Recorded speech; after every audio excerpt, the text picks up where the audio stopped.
dating DPWH Undersecretary Roberto Bernardo, dating District Engineer Henry Alcantara at Gerard Opulencia at kontratistang si Sally Santos, state witness na ng Justice Department.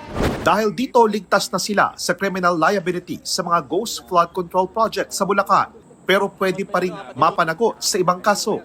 Inaasahan ng DOJ na magbabalik ang apat ng kabuang 1.5 billion pesos. Sa ngayon, nasa 316 million pesos pa lang ang naibabalik nila.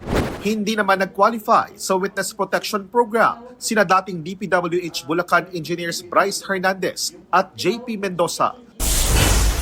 DILG Secretary John Vic Remulla at Ombudsman Jesus Crispin Remulla 2 beses umanong tinangkang suhulan ng ilang sangkot sa maanumalyang flood control projects. Sabi ni Secretary John Vic Remulla, aabot sa 2 bilyong piso ang tangkang suhol. Nauna yung contractor, pangalawa yung contractor. Nagparating sa aming mutual na kaibigan na kung pwedeng tulungan. Agad daw itong isinumbong ng kalihim kay Pangulong Marcos. Sinabihan naman daw ni Ombudsman Remulla ang kapatid na arestuhin agad kapag may nagtangkang manuhol. Bribery na yan eh. Corruption of public officers yan.